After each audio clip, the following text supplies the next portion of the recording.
আজ 5 বছর পর দেশে এলাম। কাউকে কিছু জানাইনি যে আজকে আমি আসব। আসলে গত সপ্তাহে আমার গ্র্যাজুয়েশন কমপ্লিট হয়েছে আর ভিসা কাল হাতে পেয়েছি। তাই সবাইকে সারপ্রাইজ দিব বলে আর জানিয়ে আসিনি। কিছুক্ষণ আগে দেশের মাটিতে পা রাখলাম, তাও আবার 5 বছর পর। মাটির গন্ধে মন প্রাণ জুড়িয়ে গেল। মনটা খুব ছটফট করছে বাবা মাকে দেখার জন্য। তাই আর এয়ারপোর্টে দেরি না করে বাসার উদ্দেশ্যে রওনা হলাম। যেতে 2 ঘন্টা সময় লাগবে। ততক্ষণে আপনাদের আমার পরিচয়টা দিয়ে নেই, যদিও অনেকেই আমাকে চিনে। আমি ওমর ফারুক ফাহিম, ওরফে ফাহিম শেখ। পরিবারে আমি, বাবা আর মা। আপুর বিয়ে হয়ে গেছে, তাই সেটা অন্য হিসাব। আর গল্পের নাম অনুযায়ী আমার আরেকটা ছোট ভাই আছে। শুধু গল্পেই আছে, বাস্তবে নেই। আপনাদের পরিচয় দিতে দিতে বাসায় চলে এলাম। ভাড়া মিটিয়ে বাসার দরজায় কলিং বেল দিলাম। তখন একটা ছেলে এসে দরজা খুলে দিল। বয়স 10 বছর হবে হয়তো। বুঝতে বাকি রইল না এটাই আমার ছোট ভাই। আমাকে দেখে বলল, জি, কাকে চাই বলুন। আসলে ফোনে কখনো ওর সাথে কথা হয়নি, তাই চিনতে পারছে না। কিরে মোটু, এখন দেখি আগের থেকে আরো মোটা হয়ে গেছিস। আমি ওকে মোটু বলেই ডাকতাম। আমাকে মোটো বলতেছেন কেন? আর কে আপনি? কাকে চাই? মা, মা দেখো তো কে এসেছে আর আমাকে মোটো বলতেছে। কি হয়েছে? ষাঁড়ের মতো চেঁচাচ্ছিস কেন? আর এখন কে আসবে, তাও এই ভর দুপুর বেলা? ওই মোটু, আমি তোর বড় ভাই ফাহিম। কি, তুমি আমার বড় ভাই? কিন্তু ভাইয়া তো বিদেশে। মা দেখে যাও, ইনি বলছেন ইনি নাকি ফাহিম ভাইয়া। কি আবল তাবল বলতেছিস? তোর ভাই আসলেও তো আমাদের না জানালেও তোর আপুকে জানাবে, কিন্তু তোর আপু তো কিছু বলেনি। ওই মোটু, আর কতক্ষণ দরজায় দাঁড় করিয়ে রাখবি? দে ভাই, ভিতরে যাই। এমনিতে সারা রাত প্লেনে জার্নি করলাম, তারপর 2 ঘন্টা জার্নি করে বাসায় আসলাম। আসলে তুমি ফাহিম ভাইয়া তো? ধুর চাপ তো। আর বল, মা কোথায় আছে? মা রান্নাঘরে আছে। আমি ভিতরে গিয়ে ডাইনিং রুমে ব্যাগ রেখে গেলাম রান্নাঘরে। গিয়ে পিছন থেকে মায়ের চোখ দুটা হাত দিয়ে ধরে ফেললাম। এই কে কে আমার চোখ ধরেছে? দেখি বলো তো, কে হতে পারে? আর কে হবে? আমার সেই দুষ্টু বাদর ফোলা ছাড়া কে হবে? আমি চোখ ছেড়ে দিয়ে বললাম, তুমি কিভাবে বুঝলে যে আমি? আমি তোর মা, আমি না বুঝলে কে বুঝবে? তা এভাবে কাউকে কিছু না জানিয়ে আসলি যে? লাস্ট সপ্তাহে গ্র্যাজুয়েশন কমপ্লিট হয়ে তাই চলে এলাম, আর সারপ্রাইজ দিব বলে কাউকে জানাইনি। আচ্ছা যা, গিয়ে ফ্রেশ হয়ে খেতে আয়, আমি খাবার রেডি করছি। আর তোর বাবাকে কল করে আসতে বলছি। আচ্ছা বলে ফ্রেশ হতে চলে গেলাম। ফ্রেশ হয়ে খাবার টেবিলে চলে এলাম। এসে দেখি বাবাও চলে এসেছে। আমাকে দেখে বাবা বলল, তা সায়েন্টিস্ট দেশেই কি গবেষণা করবেন নাকি আবার আমেরিকা চলে যাবেন? এটা কি হচ্ছে? আসতে না আসতেই যাবার কথা বলতেছো? আরে এমনিতেই বলতেছিলাম। আমেরিকার একটা গবেষণাগার থেকে অ্যাপয়েন্টমেন্ট এসেছে, ভাবতেছি কি করা যায়। তা বাবা, এখন তোমার শরীরটা কেমন আছে? এতদিন ভালো ছিলাম না, এখন তুই চলে এসেছিস, তাই তোকে দেখে আগের চেয়ে ভালো হয়ে গেছি। তুই কেমন আছিস তা না বলেই আগে কাজের কথা জিজ্ঞাসা করে ফেললাম। আরে এটা তেমন কিছুই না। ভাবতেছিলাম বিকেলে একটু বের হব, কারণ অনেক বছর পর দেশে এলাম, তাই নিজের এলাকাটাকে আবার নতুন করে দেখব। আজকে না, কালকে যেও সকালে। আজকে এমনিতে অনেক জার্নি করে এসেছো। আচ্ছা ঠিক আছে। কথা বলতে বলতে দুপুরের খাবার শেষ। তারপর বিছানা ছেড়ে উঠে ফ্রেশ হয়ে নিচে নামলাম। তখন মা এসে নাস্তা করতে দিল। তখন শিওর হলাম যে এখন সন্ধ্যা। তারপর নাস্তা করে বের হলাম। অনেক বছর পর সেই চিরচেনা শহরে বের হলাম। এখানের অনেক কিছুই পরিবর্তন হয়েছে। আমার ছোটবেলার অনেক বন্ধুরা এখনও এখানেই থাকে, কিন্তু শহরের অনেক পরিবর্তন হওয়ায় তাদের ঠিকানা খুঁজে পাচ্ছি না। তাই আর আজকে কারোর সাথে দেখা করতে যাব না। কিছুক্ষণ ঘোরাঘুরি করে বাসায় চলে এলাম। ভাবতেছি আবার যাওয়ার আগে পর্যন্ত বাবার ব্যবসা দেখাশোনা করব। তাই রাতে খাবার টেবিলে বাবাকে বললাম, বাবা, ভাবতেছি আমিও কাল থেকে অফিস যাব, যতদিন দেশে আছি। আজকে তো মাত্র দেশে আসলি আর কাল থেকে অফিসে জয়েন করার কথা বলতেছিস? তো কি হয়েছে? এমনিতেও বাসায় একা একা ভালো লাগে না। ভালো না লাগলে বিয়ে করে ফেল, লেখাপড়া শেষ করে ফেললি, আর ভালো একটা চাকরিও পেয়েছিস। মা, আমি আসতে না আসতে তুমি আবার বিয়ের জন্য উঠে পড়েছো। এমন করলে কিন্তু আমি আগামী সপ্তাহেই চলে যাব। আরে থাক না, কিছুদিন যাক, তারপর না হয় এই বিষয়ে আলোচনা করা যাবে। তা ফাহিম, সেখানে কি তোর কোনো পছন্দের কেউ আছে নাকি? যদি থাকে তাহলে আমাদের ঝামেলাটা কমে যাবে। ধুর, আমি থাকবোই না এখানে। আগামী সপ্তাহেই চলে যাব। আসলেই কি তুই চলে যাবি? আচ্ছা ভাইয়া, তুমি বিদেশ থেকে কি কি এনেছো সেগুলো তো দেখালে না, আর আমাকে দিলেও না। যা, ভুলে গেছিলাম। খাওয়া শেষ করে দিচ্ছি। এভাবে কথা বলতে বলতে খাবার খেয়ে নিলাম। তারপর সবাইকে বললাম আমার রুমে আসতে। সবাই আসার পর সবাইকে তাদের জন্য আনা উপহার বুঝিয়ে দিলাম। মোটু তো খুশিতে লাফাতে শুরু করে দিল। তারপর ঘুমের জগতে হারিয়ে গেলাম। সকালে ফ্রেশ হয়ে নাস্তা করে রেডি হয়ে নিলাম। তারপর অফিসের জন্য বের হব, এমন সময় মোটু এসে বলল যে যাওয়ার সময় তাকে স্কুলে নামিয়ে দিয়ে যেতে, আর বাবা নাকি আজকে আগেই চলে গেছে। কি আর করার, আকিবকে নিয়ে চললাম। তারপর আকিবকে স্কুলে নামিয়ে দিয়ে অফিসের উদ্দেশ্যে চললাম। গাড়ি চলছে তার আপন গতিতে। হঠাৎ একটা মেয়ে গাড়ির সামনে চলে এলো। আসলে মেয়েটারও কোনো দোষ ছিল না, আমি একটু বেখেয়ালি হয়ে পড়েছিলাম, তাই এমন হলো। ভাগ্য ভালো, তাও অ্যাক্সিডেন্ট হয়নি। আমি তার আগে ব্রেক মেরে দিয়েছি। গাড়িটা একেবারে মেয়েটার কাছে গিয়ে থামলো। মেয়েটা ভয় পেয়ে চোখ বন্ধ করে ফেলেছে মনে হয়, তাই আমি তাড়াতাড়ি গাড়ি থেকে নেমে মেয়েটার সামনে গেলাম। গিয়ে জিজ্ঞাসা করলাম আর ইউ ফাইন? মেয়েটা চুপ করে আছে, তাই আবার জিজ্ঞাসা করলাম আপনি কি ঠিক আছেন? কোথাও লাগেনি তো আপনার? তখন মেয়েটা চোখ খুলে তাকালো, তখনও কিছু বলল না। তাই আবার জিজ্ঞাসা করলাম আপনি কি ঠিক আছেন, নাকি কোথাও লেগেছে আপনার? ডাক্তারের কাছে নিয়ে যেতে হবে নাকি? তখন মেয়েটা বলল না, আমি ঠিক আছি, বলে মেয়েটা চলে যেতে লাগলো। আমি পিছন থেকে অনেক ডাকলাম, কিন্তু কোনো রেসপন্স করলো না। তাই আমিও আবার গাড়িতে উঠে অফিসের উদ্দেশ্যে চললাম। কিছুক্ষণ পর অফিসে চলে গেলাম। সেখানে গিয়ে দেখি খুব সুন্দর করে অফিস সাজানো, আর সবাই ফুলের তোড়া নিয়ে গেটে নিয়ে দাঁড়িয়ে আছে। আমি গাড়ি থেকে নামা মাত্রই সবাই একে একে এসে আমাকে ফুলের তোড়া দেওয়া শুরু করলো, সাথে স্বাগতম প্লাস অভিনন্দন জানাচ্ছে। এইসব শেষে বাবা এসে বললেন কি হলো, তোর এত দেরি হলো কেন? আসলে বাবা, রাস্তায় একটা সমস্যা হয়েছিল, তাই আসতে একটু দেরি হয়েছে। ও আচ্ছা, ঠিক আছে, আয়, সবার সাথে পরিচয় হয়নি, পরে চল আমরা আমার কেবিনে যাই। তারপর একে একে সবার সাথে পরিচিত হয়ে বাবার সাথে তার কেবিনে গেলাম। তারপর বাবা আমাকে কাজ বোঝাচ্ছেন। তারপর পিয়ন এসে কফি দিয়ে গেল। আমি আর বাবা কফি খাচ্ছি আর কাজের বিষয় দেখছি। তখনই বাবা বলল শোন, আমি কালকে একটা কাজে মালয়েশিয়ায় যাব 3 দিনের জন্য, আর এই 3 দিন তোকে অফিস সামলাতে হবে। আচ্ছা, তা না হয় হবে, কিন্তু কি কাজে যাবে তা তো বলো। আর এই 3 দিন কোনো মিটিং কি আছে নাকি? অফিসের কাজে যাব, আর কালকে 3টায় মিটিং আছে, আর বাকি সব তোকে ম্যানেজার বুঝিয়ে দিবে। আর মিটিংয়ে উনি তোর সাথেই থাকবেন। তোর যদি কোনো সমস্যা হয় তাহলে ওনাকে বলবি, উনি তোকে সব রকম সাহায্য করবেন। এইভাবে বাবা ছেলে কাজের ব্যাপারে কথা বলতে বলতে লাঞ্চের টাইম হয়ে গেল। তাই ক্যান্টিনে গিয়ে লাঞ্চ করে নিলাম। আমাদের ক্যান্টিনে দেখে সবাই অবাক হয়ে গেল। আসলে বাবা বলেছিল রেস্টুরেন্টে গিয়ে লাঞ্চ করতে, কিন্তু আমি বললাম ক্যান্টিনে যেতে। আমার সাধারণ মানুষের মতো চলাফেরা করতেই ভালো লাগে। তাই সবাইকে বললাম কি হলো, আপনারা লাঞ্চ করা বন্ধ করে দিলেন কেন? সবাই যার যার মতো লাঞ্চ করে কাজে যান। আসলে স্যার, আপনি আমাদের সাথে ক্যান্টিনে বসে খাবেন, তাই একটু অবাক হলাম। অবাক হবার কিছুই নেই, আমিও আপনাদের মতোই একজন মানুষ। তাই সবাই নিজেদের মতো লাঞ্চ করে নিজেদের কাজে ফিরে যান। তারপর বাবা আর আমি লাঞ্চ করে কেবিনে চলে গেলাম। তারপর আবার কাজ করা শুরু করলাম। কখন যে সন্ধ্যা হয়ে গেল তা বুঝতেই পারলাম না। হঠাৎ ফোনটা চিল্লানি শুরু করে দিল, তাই ফোন উঠাইলাম। উঠাইয়া দেখি মা কল দিয়েছে, তাই কল রিসিভ করলাম। পরে মা বলল কি রে, বাসায় কি আজকে আর আসবি না? মার কথা শুনে আমি ঘড়ির দিকে তাকালাম। তাকিয়ে দেখি 6টা বেজে গেছে। আমি মাকে আসছি বলে কল কেটে দিলাম। অফিস থেকে বের হয়ে গাড়িতে উঠে গাড়ি স্টার্ট করলাম। তখনই আবার ফোন চিল্লানি দেওয়া শুরু করলো। যা বাবা, এখন আবার কল দিল কিল্লাই। কল রিসিভ করার পর বাবা বলল এই শোন, আমি না আকিবকে তার ম্যাডামের বাসা থেকে আনতে ভুলে গেছি। তুই তো মনে হয় অফিস থেকে বের হয়ে গেছিস, তাই একটু আসার পথে তাকে নিয়ে আসিস। আচ্ছা, তুমি ঠিকানা দাও, আমি আসার সময় নিয়ে আসবনি।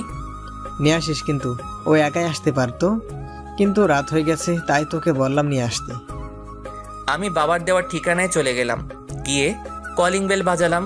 তখন যে দরজা খুলে দিল তাকে দেখে আমি হা হয়ে গেছি। তখন মেয়েটা আমাকে দেখে একটা রাগী ভাব নিয়ে আমার দিকে তাকালো আর জিজ্ঞাসা করলো আপনি এখানে কেন? আমার পিছু করছেন না তো? আসলে আমার ভাই এখানে প্রাইভেট পড়ে, রাত হয়ে গেছে তাই ওকে নিতে এসেছি। আপনি মনে হয় এখানে পড়েন, তাই না? মিথ্যা বলার জায়গা পান না। এখানে যে পড়ে তার কোনো বড় ভাই নাই। তাইলে কি ভুল ঠিকানায় চলে এলাম নাকি? হতে পারে, আবার হতে পারে আপনি আমার পিছু করছেন। তাই বাবাকে কল দিলাম, রিসিভ করলে আমি বললাম, বাবা ঠিকানা কি ঠিক দিয়েছো নাকি ভুল? ঠিকানা ভুল হবে কেন? ঠিকানা তো ঠিকই দিয়েছি। এখান থেকে তো বলতেছে যে এখানে যে পড়ে তার কোনো বড় ভাই নেই। আচ্ছা তুই ওকে কল দে, আমি কথা বলছি। পর মেয়েটার হাতে মোবাইলটা দিলাম। বাবা জানি মেয়েটাকে কি বলল। কথা শেষ করে মেয়েটা আমাকে বলল ভিতরে গিয়ে বসতে। আমি ভিতরে গিয়ে বসলাম। তখন একজন মহিলা আর একজন বয়স্ক লোক এলো। বয়স ৪৫ বছর হবে মনে হয়। সম্ভবত ইনারা এই মেয়ের বাবা মা। তাই আমি ওনাদের সালাম দিল। তারপর তাদের সাথে কথা বলতেছিলাম। তখনই মেয়েটা আমাকে এনে নাস্তা দিল আর বলল, আপনি নাস্তা করে নিন, হাকিবের আর কিছু পড়া বাকি আছে। আচ্ছা, আপনি ওর কেমন ভাই হন? জি আমি ওর চাচাতো ভাই। বলেই মুখটা মলিন করে ফেললো। কি জন্য করলো তা বুঝলাম না। তারপর মেয়েটা চলে গেল। প্রায় ৩০ মিনিট পর আকিব আর মেয়েটা বেরিয়ে আসলো, কিন্তু তার ম্যাডামকে তো দেখলাম না। তারপর আকিবকে নিয়ে বেরিয়ে আসলাম। আকিবকে জিজ্ঞাসা করলাম, কিরে মোটু, তুই আর ওই মেয়েটাই কি পড়িস নাকি তোদের ম্যাডামের কাছে? তুমি মেয়ে পেলে কোথায়? কেন, তোর সাথে যে মেয়েটা বের হলো ওইটাই তো তোর সাথে পড়ে। ওইটা? আরে ওইটা হচ্ছে আমার ম্যাডাম। ও, ওইটা তোর ম্যাডাম? হ্যাঁ, কিন্তু কেন? কিছু না, এমনি জিজ্ঞাসা করলাম আর কি। তারপর দুই ভাই আরও অনেক কথা বলতে বলতে বাসায় চলে আসলাম। পরে রুমে গিয়ে ফ্রেশ হয়ে নিলাম। তারপর মায়ের কাছে চলে গেলাম। মাকে গিয়ে বললাম, মা একটা কথা বলবো। বল, কি বলবি? আচ্ছা মা, অধরারা কি এখনো আগের বাসায় থাকে নাকি? না, ওরা এখন আর আগের জায়গায় থাকে না। তুই চলে যাবার কিছুদিন পরেই তারা অন্য জায়গায় চলে গেছে। কিন্তু হঠাৎ তুই তাদের কথা জিজ্ঞাসা করছিস কেন? না, এমনি বলছিলাম। সেই কবে যে তাকে দেখেছিলাম, এখনো মনে হয় আগের থেকে অনেক সুন্দর আর কিউট হয়েছে হয়তো। হতে পারে, কিন্তু তুই এসব বলতেছিস কেন? তুই কি ওকে পছন্দ করতি নাকি? আর করলেও লাভ নাই। কেন? ওর বাবা মা 1 বছর আগে মারা যায়। এখন সে তার মামার বাসায় থাকে। আর গত বছর তার বিয়ে হয়ে গেছে শুনেছি। কথাটা শুনে মনটা খারাপ হয়ে গেল। তাও মাকে বুঝতে না দিয়ে জিজ্ঞাসা করলাম, আচ্ছা বাবা কোথায়? রুমে আছে। কালকে নাকি বিদেশে যেতে হবে মিটিং এর কাজে। বসে বসে তাই দেখতেছে। আচ্ছা বলে রুমে এসে পড়লাম। রুমে এসে বসলাম, তখন একটা মেইল এলো। মেইলটা দেখে অবাক হয়ে গেলাম, কারণ আমাদের একটা এক্সপেরিমেন্ট করার কথা ছিল, আর সেইটা আগামী মাসের 7 তারিখে শুরু করার কথা ছিল, কিন্তু সেটা নাকি আগামী সপ্তাহেই শুরু হবে। শিওর হওয়ার জন্য সিয়ামকে কল দিলাম। সিয়াম আমার classmate. Hello, who are you? Hi Siam, it's me Fahim. Oh, how are you, dost? Would you receive any mail from SST tab? Yup, just I received a mail from lab. Our experiment will be start on 20 December. So when you are come back USA? I will be back next Friday. Okay? See you soon, USA. Okay, bye. See you soon. তারপর call কেটে দিয়ে বাবার কাছে গিয়ে বললাম, বাবা আসবো? আয়, কিছু বলবি নাকি? আসলে ইউএসএ থেকে মেইল এসেছে, তাই আমাকে শুক্রবার আবার ফিরে যেতে হবে। তার মানে তুই শুক্রবারই চলে যাবি? হ্যাঁ, শুক্রবারই যেতে হবে। যতদিন না তা না হয় বুঝলাম, কিন্তু গেলে আসবি কবে? যতদিন না কাজ শেষ হয় ততদিন আসতে পারবো না। ও, তাহলে আরো 4 দিন বাকি আছে, তারপরে তুই চলে যাবি। কে চলে যাবে 4 দিন পরে? ফাহিম ইউএসএ থেকে মেইল এসেছে, তাই তাকে কাজের জন্য শুক্রবারই চলে যেতে হবে। তা বাবা, এবার গেলে আসবি কবে? সেটা বলা যাবে না। যতদিন না কাজ শেষ হয় ততদিন দেশে ফেরা যাবে না। ওহো, তাহলে তো তোকে যেতেই হবে। তারপর আবার রুমে চলে গেলাম। কিছুক্ষণ পর মা এসে খাবারের জন্য ডেকে গেল। সবাই একসাথে রাতের খাবার খেয়ে নিলাম। পরে রুমে এসে দিলাম এক ঘুম। সকালে ঘুম থেকে উঠে ফ্রেশ হয়ে রেডি হয়ে নাস্তার টেবিলে চলে গেলাম। নাস্তা করে বাবাকে এয়ারপোর্ট ড্রপ করে আমি অফিসে চলে গেলাম। সকাল 11টায় একটা মিটিং ছিল, সেটা করে নিলাম। তারপর সিয়ামকে আবার কল দিলাম। Hey Fahim, বল। আচ্ছা তুই আমার টিকিট কনফার্ম কর, আমি শুক্রবার এয়ারপোর্ট থেকে রিসিভ করে নিব। আচ্ছা, তা না হয় করে দিলাম। তা দোস্ত, মেয়েটা কেমন রে? কোন মেয়ের কথা বলতেছিস? যে আমার বন্ধুটার রাতের ঘুম কেড়ে নিয়েছে। তুই যে কিসব বলতেছিস কিছুই বুঝতেছি না। আচ্ছা এখন বাই, পরে কল দিব। আচ্ছা বাই। কল কেটে দিয়ে আবার অফিসের কাজে মনোযোগ দিলাম। সন্ধ্যায় কাজ শেষ করে বাসায় ফিরলাম। বাসায় ঢোকার সাথে সাথে কিসের সাথে যেন আঘাত লাগলো। খুবই নমনীয় বস্তু, কিন্তু দেয়াল তো শক্ত, এত নরম না। ভাবা বন্ধ করে কি হয়েছে দেখার জন্য সামনে তাকালাম। তাকিয়ে দেখি আকিবের টিচার মাটিতে পড়ে আছে। দেখে মনে হচ্ছে ব্যথা পেয়েছে, তাই আমি ডান হাত বাড়িয়ে দিলাম। মেয়েটা আমার হাত ধরে উঠে দাঁড়ালো। তখনই মা এসে জিজ্ঞাসা করলো, কি রে, এখনো পিছিয়ে আছিস নাকি? এইভাবে কেউ চেঁচায় নাকি? কেন কি নাকি? না, তুমি তো কচি খোকা, আসো তোমাকে ফিটার খাওয়াই। কি রে মা, তুই হাতে ব্যথা পেলে কিভাবে? কিছু হয়নি আন্টি। মা, উনি মনে হয় বের হচ্ছিলেন আর আমি ভিতরে আসছিলাম। তখনই আমি ওনার সাথে ধাক্কা খাই আর উনি পড়ে যায়। আর পড়ে গিয়ে মনে হয় উনি হাতে ব্যথা পেয়েছেন। এত বড় হয়ে গিয়েছিস, এখনো দেখে চলাফেরা করতে পারিস না?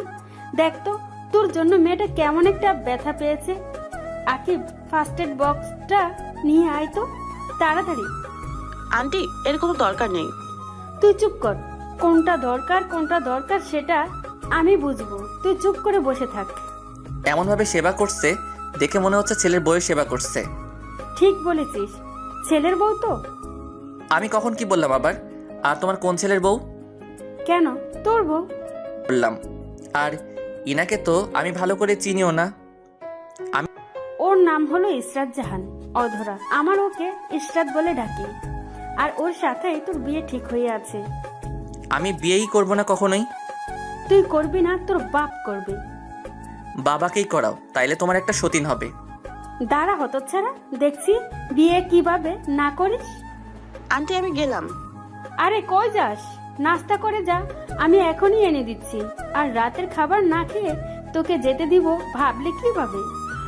আন্টি, আজকে না, অন্য একদিন। এখন থেকে তো আকিবকে এখানে এসেই পড়াবো। সেটা পরে দেখা যাবে, এখন বস, রাতের খাবার খেয়ে যাবে। আর আমি এখন নাস্তা এনে দিতেছি, বস। তুই এখনো দাঁড়িয়ে আছিস কেন? যা গিয়ে ফ্রেশ হয়ে নে। যাচ্ছি। এমন করলে তো এখানে টিকাই যাবে। আমি কালকে চলে যাব, তখন দেখবো করে আমার সাথে এমন করো। যেদিনই যাস, যাওয়ার আগেই তোকে বিয়ে করাবো। সেটা দেখা যাবে না। আমি বিয়ে করব না মনের মতো কাউকে যতক্ষণ না পাই। আমিও দেখে নিব কি করে তুই বিয়ে না করিস। ইসরাত বিয়ের কথা শুনে মনে হয় লজ্জা পেয়েছে, মুখ পুরো লাল হয়ে গেছে। আমি গিয়ে ফ্রেশ হয়ে নিলাম। পরে আকিবের কাছে গেলাম, গিয়ে বললাম, কিরে মোটু, কি করিস? কি আর করবো, ম্যাডাম যা পড়া দিয়েছে সেগুলো পড়তেছি। ম্যাডাম কি চলে গেছে নাকি? কেন, ম্যাডাম চলে গেছে কিনা জানতে চাইছিস? একটু টিভি দেখতাম আর কি।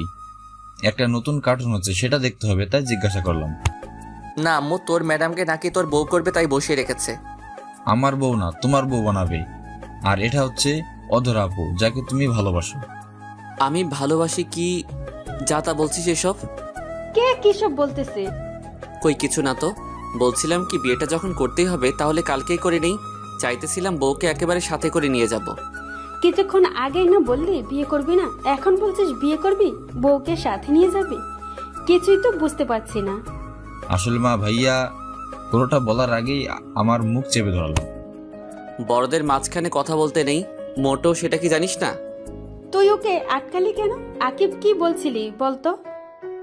আমি ওকে চোখের ইশারায় না বলতে বলে মুখ ছেড়ে দিলাম। কিছু না মা, আসলে ভাইয়া চাইছিল চলে যাবে, আর তুমিও তো বললে ভাইয়াকে যেভাবে হোক বিয়ে করাবে, তাই। সত্যি তো? মিথ্যা কেন বলবো তোমার সাথে? তাহলে কি কালকেই বিয়ের ব্যবস্থা করবে নাকি? জি না, এখন আর আপনাকে বিয়ে আপনি যাওয়ার আগে করানো যাবে না। আগে আমাকে জানতে হবে কি জন্য এই সময়ের মধ্যে আপনি রাজি হয়ে গেছেন। ধুর, ভাল লাগে না। আমি কালকেই চলে যাব বলে সিয়ামকে কল দিলাম। হেই সিয়াম, listen, I will be back on first flight tomorrow. So you confirm the ticket and let me know. Okay, I will let you know by cutting the trick. Okay bye বলে call কেটে দিলাম। পরে রুমে গিয়ে packing করে নিলাম। তারপর সন্ধ্যার নাস্তা করে রুমে চলে এলাম। এসে বাবাকে কল দিয়ে জানিয়ে দিলাম যে আমি কালকেই চলে যাব। বাবা জানতে চেয়েছিল কি হয়েছে, আমি কিছুই বলিনি। তারপর হালকা একটা ঘুম দিলাম। মায়ের ডাকে ঘুম ভাঙলো। ঘুম থেকে উঠে ফ্রেশ হয়ে রাতের খাবার খেয়ে নিলাম। খাবার খেয়ে নিয়ে রুমে এসে বসেছিলাম। এমন সময় সিয়াম কল করে জানালো যে কাল সকাল 10টায় ফ্লাইট। আমি বললাম আচ্ছা ঠিক আছে। তারপর মা এসে বলল, এই শুন। বলো কি বলবা? আর একটা কথা, কালকে সকালে আমি চলে যাব, 6টায় বাসা থেকে বের হব। সত্যি তুই চলে যাবি?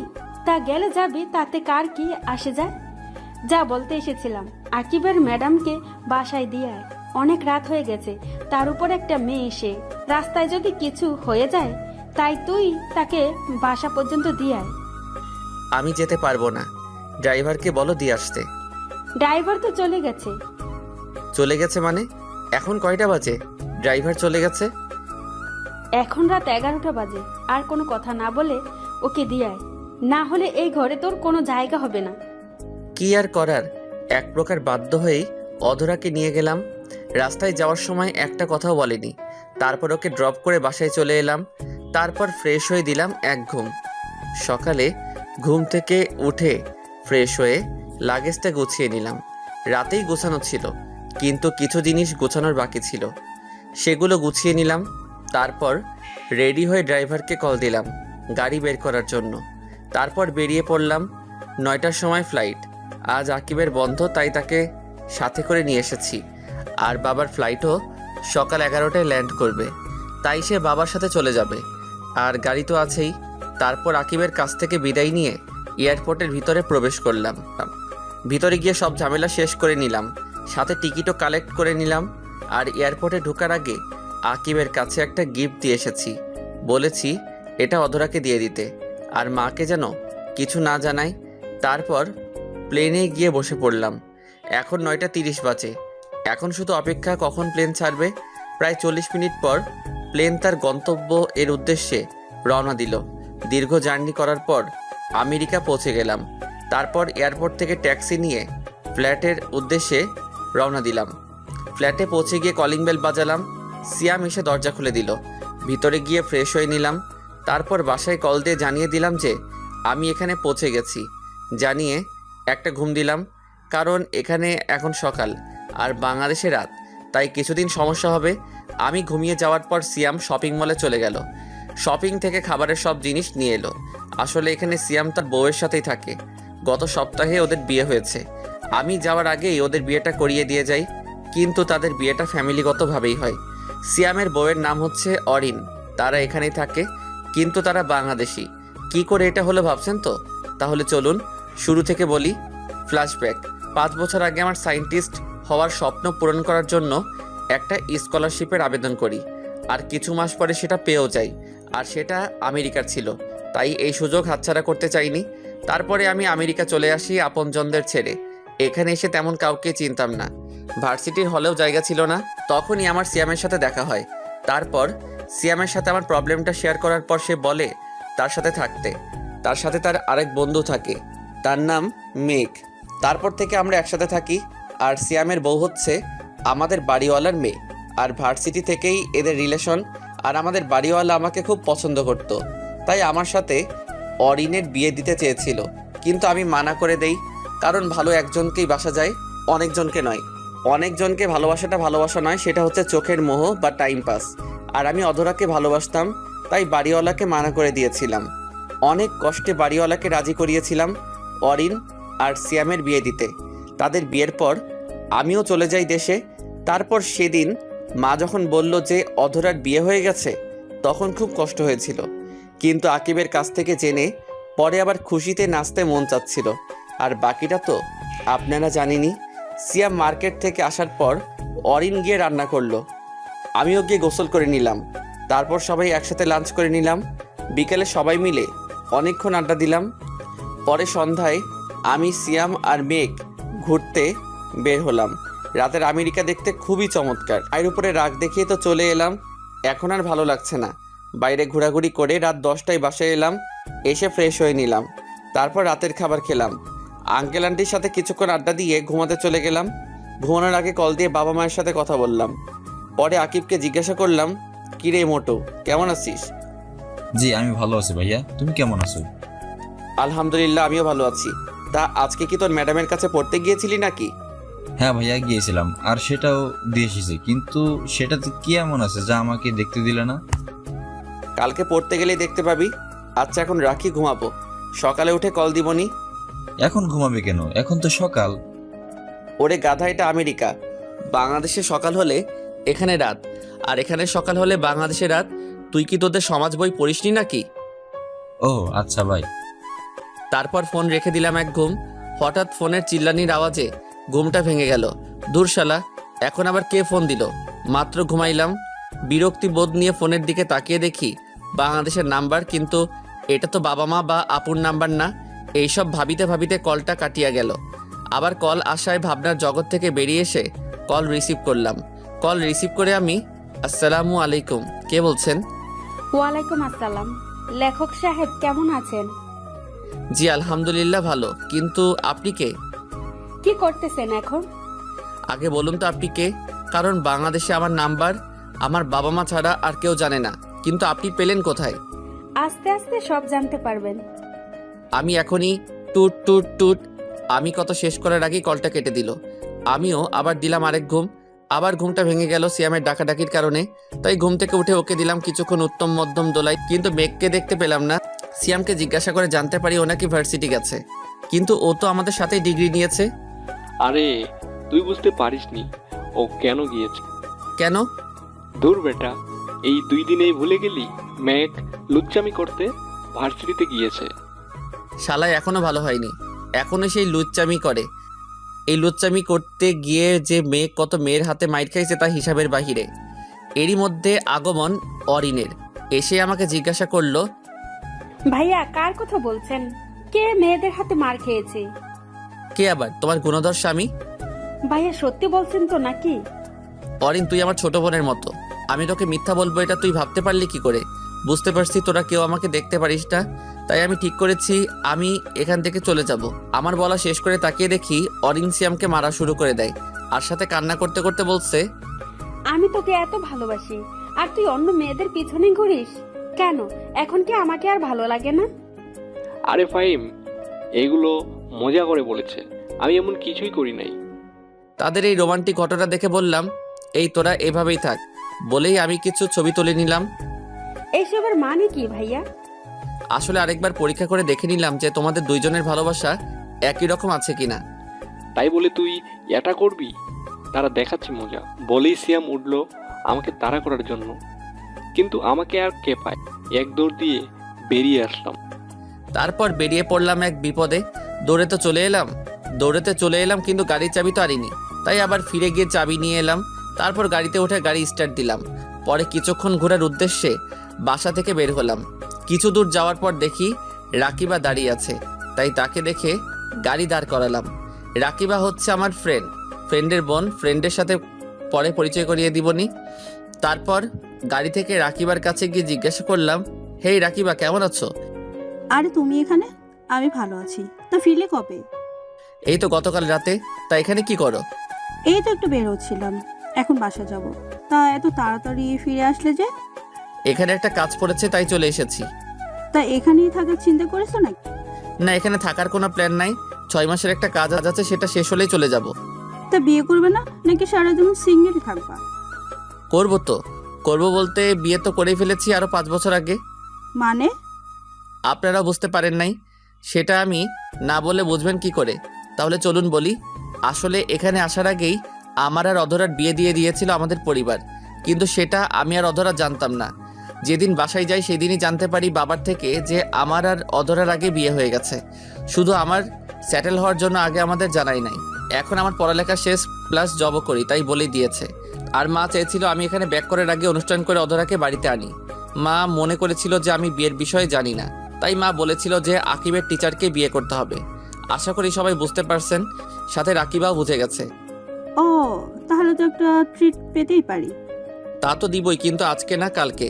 আর চলো এখন তোমাকে তোমার বাসায় নামিয়ে দিয়ে আসি। তারপর রাকিবাকে তার বাসায় নামিয়ে দিয়ে এলাম।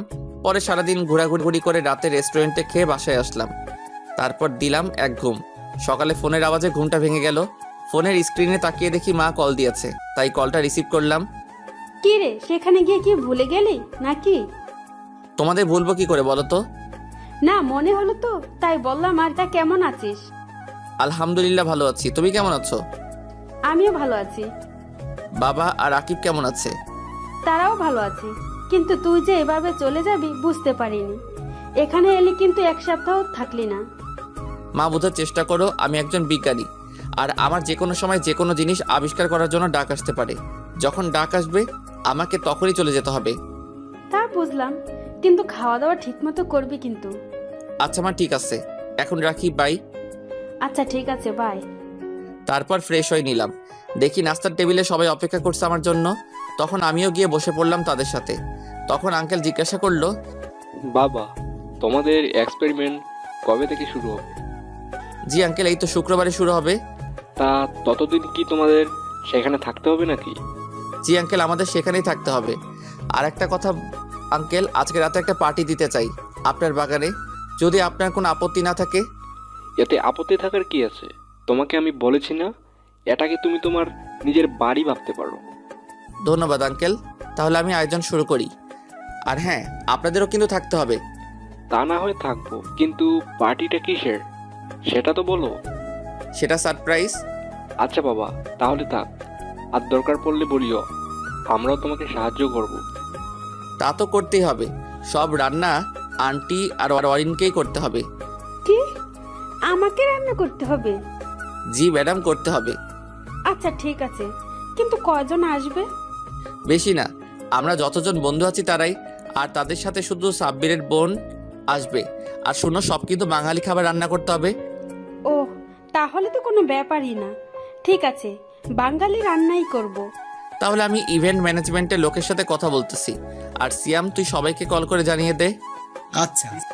তারপর আমি ইভেন্ট ম্যানেজমেন্টের লোকদের কল করে আসতে বললাম। কিছুক্ষণ পর এসে তারা তাদের কাজ শুরু করে দিল, আর সন্ধ্যা পর্যন্ত তারা তাদের কাজ করলো। তারপর একে একে সবাই আসা শুরু করলো, আর আমি গিয়ে সবার সাথে কুশল বিনিময় করে নিলাম। তখন সবার মুখেই শুধু একটাই কথা, সারপ্রাইজটা কি? তখন আমি বললাম, অ্যাটেনশন গাইস, অপেক্ষার প্রহর শেষ। জানি আপনারা সবাই অধীর আগ্রহে আছেন যে কী কারণে আজকের এই পার্টিটা। হ্যাঁ, আমরা সবাই জানতে আগ্রহী, তাড়াতাড়ি বলো। আজকের পার্টিটা হচ্ছে আমার বিয়ে উপলক্ষে। কি, তোর বিয়ে? হ্যাঁ রে দোস্ত, এটা আমার বিয়ের পার্টি।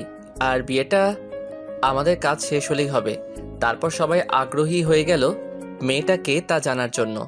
আমি সবাইকে বলে দিলাম যে বিয়ের সময়ই তারা তাকে দেখতে পাবে। তখন সিয়াম বলল, দূর বেটা, এখন নাম বললে কি এমন হয়ে যাবে? বিয়ের দিন নাম জানলে কি এমন হয়ে যাবে? তারপর সবাই মিলে পার্টিতে অনেক মজা করলাম। পরে সবাইকে বিদায় জানিয়ে চলে এলাম।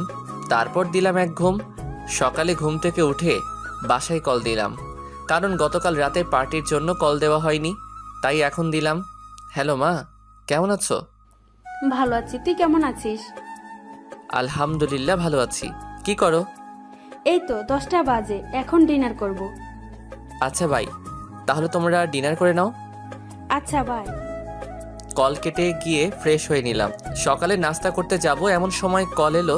ফোনটা হাতে নিয়ে দেখি সেই অপরিচিতা মেয়ে, তাই কলটা রিসিভ করলাম না। নাস্তা করতে চলে গেলাম। নাস্তা করে এসে দেখি 20টা মিসড কল। চেক করে দেখি সবগুলোই ওই অপরিচিতা মেয়েটা দিয়েছে। দেখতে দেখতে আবার মেয়েটা কল দিল, তাই রিসিভ করলাম। তখন মেয়েটা বলল, ওই, আপনি নিজেকে কি মনে করেন? হ্যাঁ, আমি নিজেকে অনেক কিছুই মনে করি, কিন্তু আপনি কান্না করছেন কেন? জানেন আমি কতটা চিন্তা করছিলাম, আপনি কল ধরছিলেন না বলে। আপনি কেন আমার জন্য চিন্তা করবেন? টুট টুট টুট। কলটা কেটে দিল কোনো উত্তর না দিয়ে। চিন্তায় পড়ে গেলাম, কে এই মেয়েটা, আর কল করে কী সব বকলো। তখনই সিয়াম এসে বলল, ফাইম, চল ঘুরতে যাই। বিয়ের পরেও এখনো পর্যন্ত আমরা একদিনও ঘুরতে যাইনি। আজকে ভালো লাগছে না, আমি যাব না, তোরাই গিয়ে ঘুরে আয়। আমাদের সাথে চল, ঘুরলে তোর মন ভালো হয়ে যাবে। আমি আর অরিন নিচে অপেক্ষা করছি, 5 মিনিটের মধ্যে নিচে চলে আয়। বলে সিয়াম চলে গেল। আমিও বাধ্য হয়ে রেডি হয়ে নিচে চলে গেলাম। আমি গাড়ি চালাইনি, সিয়ামই ড্রাইভ করেছে, আর তার পাশের সিটে অরিন বসেছিল। তারপর সারাদিন আমরা বিভিন্ন জায়গায় ঘুরলাম। রাতে বাইরে থেকে খেয়ে এসেছিলাম, তাই ফ্রেশ হয়ে ঘুমিয়ে গেলাম। এইভাবে দিন কাটতে লাগলো। সেদিনের পর থেকে মেয়েটা আর কল দেয়নি, আমিও সেটা নিয়ে মাথা ঘামাইনি। কিন্তু একটা জিনিস ভেবে অবাক হচ্ছি, আমি কল না ধরাই সেদিন কান্না করলো কিল্লাই।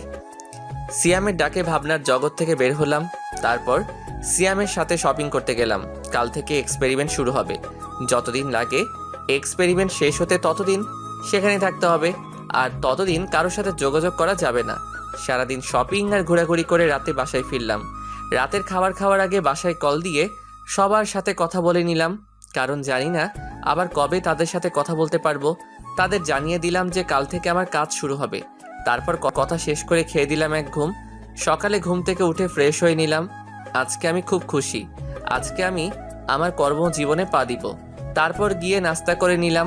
ফোনটা বন্ধ করে বাসায় রেখে নিলাম, কারণ সেখানে আমি সবাইকে বলে দিয়েছি কেউ যেন ফোন নিয়ে না যায়। আমি চাই যত তাড়াতাড়ি সম্ভব কাজটা শেষ করতে, প্লাস সবাই যেন শুধু কাজেই মনোযোগ দেয়, কারণ কাজটা খুব ইম্পর্টেন্ট। একটু ভুল হলে সব শেষ। তারপর আমি, সিয়াম আর অরিন বেরিয়ে পড়লাম এসএসটি ল্যাবের উদ্দেশ্যে। ল্যাব থেকেই গাড়ি পাঠানো হয়েছিল। গাড়িতে উঠে দেখি শান্ত প্লাস আমার বাকি বন্ধুরাও আছে। আসলে এই প্রজেক্টে শুধু আমরা বন্ধুরাই, আর সাথে কিছু আমেরিকার ফ্রেন্ড। তাদের সাথে কথা বলতে বলতে আমরা ল্যাবে পৌঁছে গেলাম। ল্যাবরেটরিটা অনেক বিশাল জায়গা নিয়ে বানানো। যখন এই প্রজেক্টের কাজের জন্য অফার পাই তখনই এই ল্যাব ঘুরে দেখার জন্য আমন্ত্রণ জানিয়েছিল, কিন্তু দেশে যাওয়ার চক্করে আর ঘুরে দেখা হয়নি। ফ্রেশ হয়ে সম্পূর্ণ ল্যাব ঘুরে দেখলাম, তারপর নিজেদের কাজ বুঝে নিলাম। তারপর সারাদিন ল্যাব ঘুরে দেখলাম। রাতে খেয়ে যে যার রুমে গিয়ে ঘুমিয়ে পড়লাম, কারণ কাজ কালকে থেকে শুরু হবে। সকালে ঘুম থেকে উঠে ফ্রেশ হয়ে নাস্তা করে কাজে লেগে পড়লাম।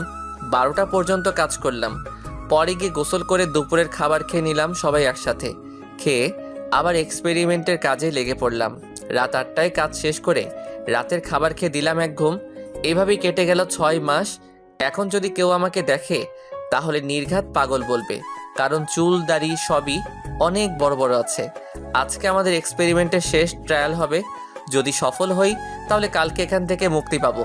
সকালে অনেকে আছেন যারা শুধু গল্প পড়েই চলে যান, তাদেরকে বলছি আপনাদের একটা লাইক ও একটা কমেন্ট আমাদের মতো লেখকদের উৎসাহ দিতে কাজ করে। সুতরাং অবশ্যই পড়া শেষ হলে একটা লাইক ও একটা কমেন্ট করবেন। মিস্টার ফাইম, আপনার টিম মিলে যে নতুন আবিষ্কারটা করেছেন সেটা সফল হোক, সেটার আপনাদের আমি অভিনন্দন জানাচ্ছি। আর কালকে আমি একটা চুক্তিপত্র পাঠাবো যেটাতে লেখা আছে যে আপনি এই প্রজেক্টটা আপনাদের দেশের পাশাপাশি নিজের দেশেও ব্যবহার করতে পারবেন। বাংলাতেই বললাম। ধন্যবাদ স্যার, আপনার থেকে কথাটা শুনে খুবই খুশি হলাম। আপনি আমাদের দেশের জন্য ভাবছেন, সেই জন্য আমরা আপনার কাছে কৃতজ্ঞ। তারপর ওনার সাথে কথা শেষ করে প্রজেক্টের ফাইনাল টেস্ট করলাম এবং সফল হলাম। তারপর সেটা নিয়ে আমেরিকার প্রেসিডেন্টের উদ্দেশ্যে রওনা দিলাম। গিয়ে দেখি তিনি প্রেস মিটিংয়ের আয়োজন করেছেন, তাই আমি সেখানে না গিয়ে সিয়ামকে আর আমাদের ওখান থেকে আমেরিকান এক ফ্রেন্ডকে পাঠাই। তারা গিয়ে প্রেসিডেন্টের সাথে প্রেস মিটিংয়ে অ্যাটেন্ড করে। সেখানে কনফারেন্স কলে আমাদের দেশের প্রধানমন্ত্রীও ছিলেন। তখন প্রেসিডেন্টের সামনে প্রজেক্টের প্রেজেন্টেশন করে দেখালো সিয়াম। তখনই বাঁধলো এক বিপদ। প্রেসিডেন্ট ও প্রধানমন্ত্রী আমাকে খোঁজা শুরু করে দিল। তখন সিয়াম আমাকে বলতে এলো, আমি তাকে বলে দিলাম যে প্রেসিডেন্টকে বুঝিয়ে বলতে যে আমি প্রেস মিট শেষে ওনার সাথে দেখা করব, কারণ আমার এত পাবলিসিটির দরকার নাই। আমি সবসময় সাধারণভাবে চলাফেরা করতে চাই। তারপর প্রেস মিট শেষে আমরা সবাই গিয়ে ওনার সাথে দেখা করলাম। উনি খুবই রাগ করলেন যে আমি কেন মিটিংয়ে ওনার সাথে আসিনি কেন। আমি অনেক বুঝিয়ে বললাম, তাও ইনি কিছুতেই কিছু মানতে রাজি না। শেষ পর্যন্ত রাজি হলো, তাও ওনার বাসায় আজকে রাতে ডিনার করলে। তখন আমি বললাম, আসলে স্যার আমি চাইছিলাম আজকে দেশে ফিরে যেতে, তাই আপনার সাথে ডিনারে অ্যাটেন্ড করতে পারবো না। সমস্যা নাই, তাহলে আজকে লাঞ্চ করবে আমার সাথে, এরপরে আর কোনো কথা বলবে না। আর ফ্লাইট নিয়ে তোমাদের চিন্তা করতেই হবে না, আমাদের দেশে এয়ারফোর্স গিয়ে তোমাকে দিয়ে আসবে। কি আর করার, বাধ্য হয়ে রাজি হয়ে গেলাম। তারপর ওনার থেকে বিদায় নিয়ে প্লাস সবাইকে বিদায় দিয়ে বাসায় চলে এলাম। বাসায় এসে পার্লারে চলে গেলাম চুল দাড়ি ছোট করার জন্য, না হলে মানুষ দেখলে পাগল বলবে। পার্লার থেকে এসে গোসল সেরে রেডি হয়ে নিলাম। তারপর ফোনটা অন করলাম। অন করে দেখে বাসা থেকে যতগুলো কল আসেনি, ওই মেয়ে তার থেকে বেশি কল দিয়েছে প্লাস মেসেজ দিয়েছে। দেখতে দেখতে বাবা কল দিল, আমিও কল রিসিভ করলাম। আসসালামু আলাইকুম বাবা, কেমন আছো? আর বাসার সবাই কেমন আছে? ওয়ালাইকুম আসসালাম, আলহামদুলিল্লাহ আমি ভালো আছি, আর বাসার সবাইও ভালো আছে। এইমাত্র নিউজে দেখলাম কংগ্রেস। আমি জানতাম তোরা পারবি। ধন্যবাদ, কিন্তু এখন কয়টা বাজে? এই তো রাত 1টা বাজে। এত রাত পর্যন্ত জেগে আছো কেন?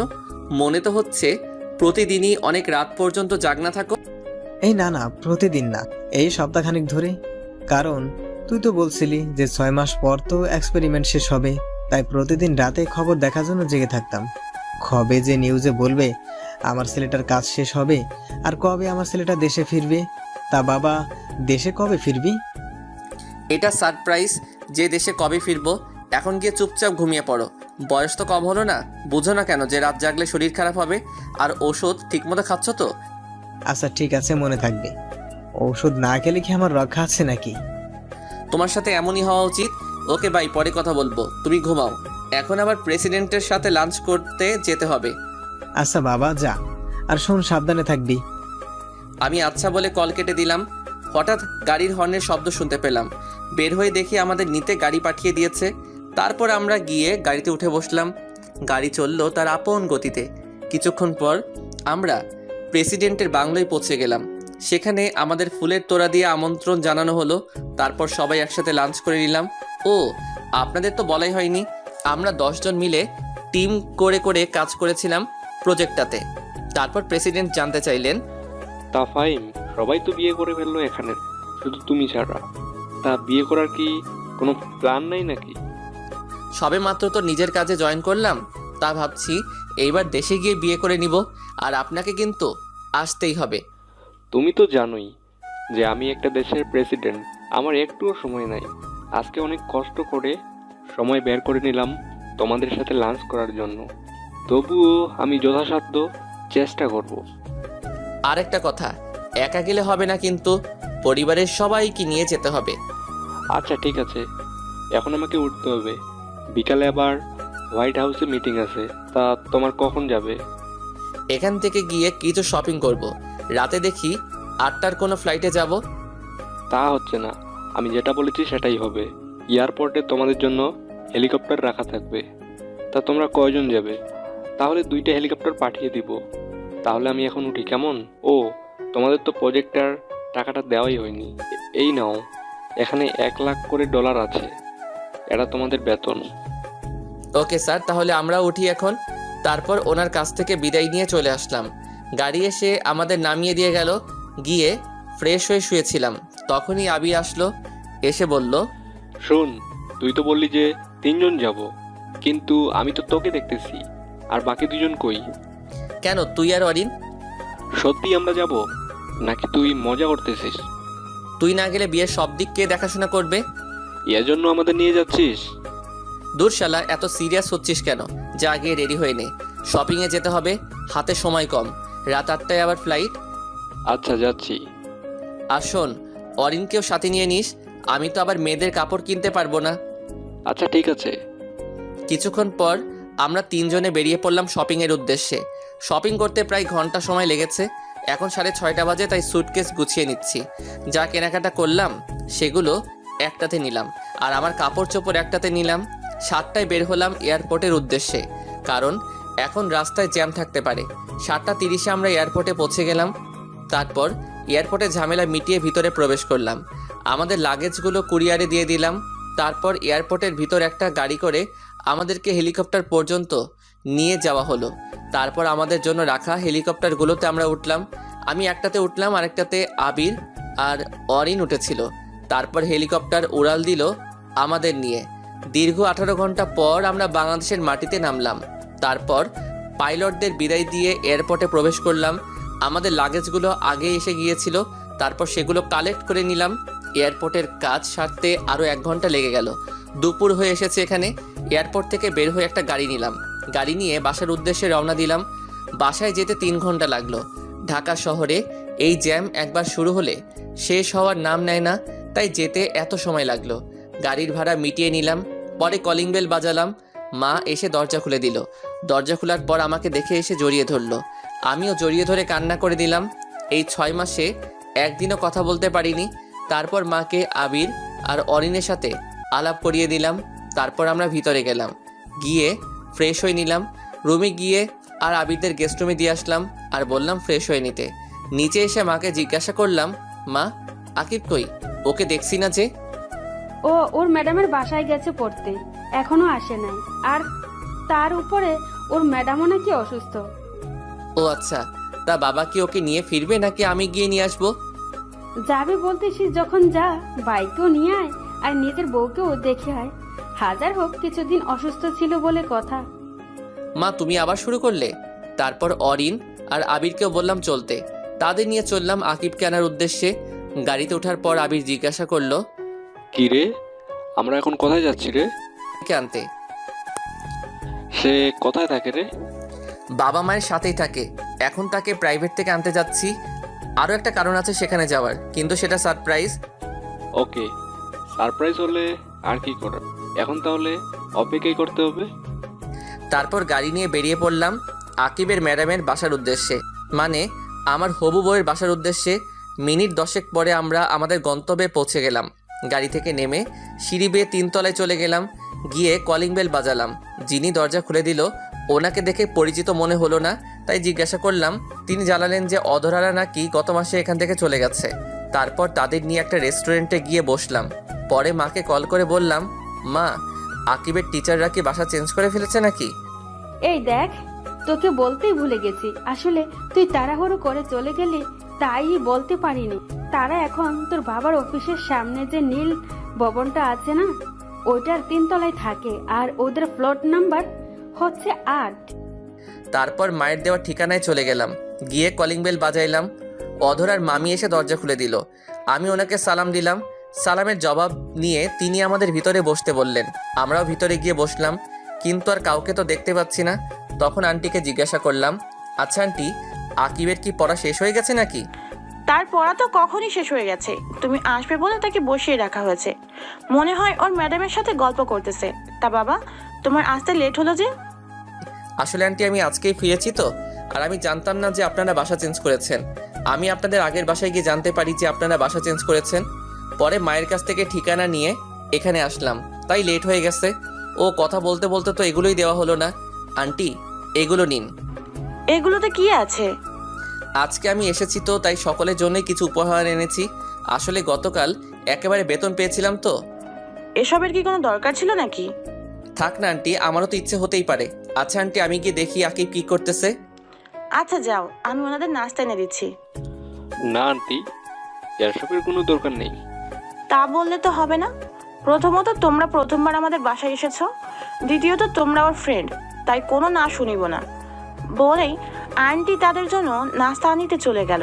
আমিও অধরার রুমের দিকে চলে গেলাম।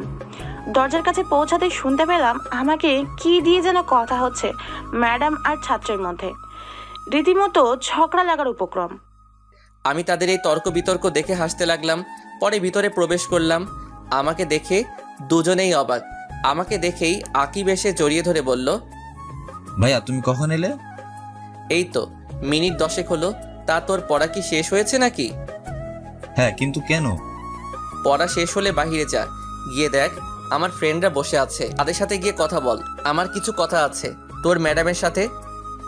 আচ্ছা ভাইয়া বলে আকিব ব্যাগ নিয়ে বাইরে চলে গেল। এখন কেমন আছেন? শুনলাম আপনি নাকি অসুস্থ ছিলেন। আলহামদুলিল্লাহ ভালো আছি। তা আপনি দেশে কবে এলেন? এই তো আজকে দুপুরে আসলাম, এসেই এখানে এলাম। আচ্ছা চোখটা বন্ধ করুন তো, আপনার জন্য একটা উপহার আছে। চোখ বন্ধ করলে দেখবো কিভাবে? আরে বন্ধ করুনই না। তারপর অধরা চোখ বন্ধ করলে আমি তাকে তার জন্য আনা চেনটা তাকে পরিয়ে দিলাম। সাথে সাথেই ঠাস, অধরা আমাকে চড় মারলো। কিন্তু কেন মারলো? আপনার সাহস কি করে হয় আমাকে চেন পরানোর? আপনি কি জানেন না প্রাপ্তবয়স্ক ছেলে কোনো প্রাপ্তবয়স্ক মেয়ের শরীর ছোঁয়ার কোনো অধিকার নেই বিয়ের আগে? চেনটাই তো পরিয়ে দিলাম, এতে এত রিয়াক্ট করার কি আছে? এটা আমেরিকা নয় যে যা ইচ্ছা তাই করা যাবে। এখানে একটা মেয়ে একটা ছেলের হাত ধরে হাঁটলেও মেয়েটাকে দোষী করা হয়, আর সেখানে আপনি। আচ্ছা সরি। ততক্ষণে আবির, অরিন ও অধরার মামি এসে জিজ্ঞাসা করতে লাগলো, কিরে কি হয়েছে, এভাবে চেঁচাচ্ছিস কেন? আসলে আমি বলার আগেই অধরা বলল, কিছু হয়নি, আর আপনি এখন আসতে পারেন। তারপর সেখান থেকে চলে আসি। বের হয়ে আকিবকে বলি বাবাকে কল করে বলতে ড্রাইভারকে পাঠিয়ে দিতে ওদের নেওয়ার জন্য। বলে আমি গাড়ি নিয়ে সেখান থেকে সোজা নদীর পাড়ে চলে আসি। এদিকে আকিব বাবাকে কল করে গাড়ি পাঠাতে বললে বাবা বলেন, গাড়ি পাঠাবো কেন? ফাহিমনা তোকে আনতে গেছে। বাবা ভাইয়া এসেছিল, তোমায় বাসায় এসে বলবো এখন তাড়াতাড়ি গাড়ি পাঠাও। আর সাথে ভাইয়ার বন্ধু ওনার বউ দাঁড়িয়ে আছে। আচ্ছা আমি গাড়ি পাঠিয়ে দিচ্ছি। আর তোর ভাই কোথায় যাচ্ছে, কিছু কি বলে গেছে নাকি? না, কিছুই বলে যায়নি। আচ্ছা বলে কল কেটে দিলেন, তারপর ড্রাইভারকে বলে দেন আকিবকে নিয়ে আসতে। এদিকে আমি নদীর পাড়ে এসে একটা বেঞ্চিতে বসে পড়ালাম। খুব খারাপ লাগছিল। কি এমন করেছিলাম যার জন্য আমাকে এইভাবে আমার বন্ধু ও তার বউয়ের সামনে এভাবে অপমান করলো। কিছুক্ষণ পর মনে হলো পিছনে এসে একটা গাড়ি দাঁড়ালো, তাই পিছনে তাকালাম। দেখলাম বাবা গাড়ি থেকে নামলেন, নেমে আমার দিকে এগিয়ে এলেন, এসে আমার পাশে বসলেন। বসে, তোর মন খারাপ কেন জানতে পারি কি? কিছু হয়নি বাবা। আমার ছেলেটা আজ এত বড় হয়ে গেছে, এখন নিজের দুঃখ নিজের মধ্যে চেপে রাখতে জানে, আর আমাকেও এখন সেটা বলতে চায় না। বাবা তেমন কিছুই না। যদি কিছু নাই হতো তাহলে এই রাতের বেলা এই নদীর পাড়ে এসেছিস আর কি লুকানোর চেষ্টা করছিস? আমি সবটাই জানি।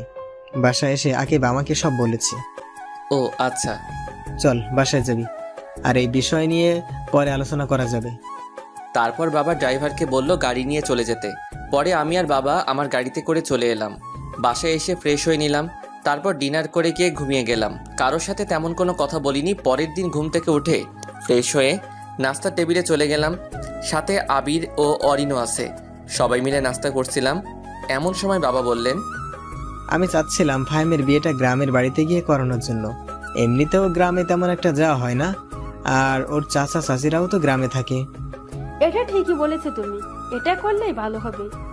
আমি ভাবছিলাম যে আগামী সপ্তাহের শুক্রবার বিয়ের কাজটা শেষ করে ফেলতে, আর তুমি আজকে গ্রামে চলে যাবে। এত তাড়াতাড়ি করার কি প্রয়োজন? প্রয়োজন আছে বলেই তো বলছি, যা বললাম সেটাই যেন হয়। বলে বাবা খাবার খেয়ে অফিসের উদ্দেশ্যে চলে গেল। আমরাও নাস্তা করে নিলাম। তারপর আবিরদের নিয়ে বেরিয়ে পড়লাম শহর ঘুরে দেখাতে।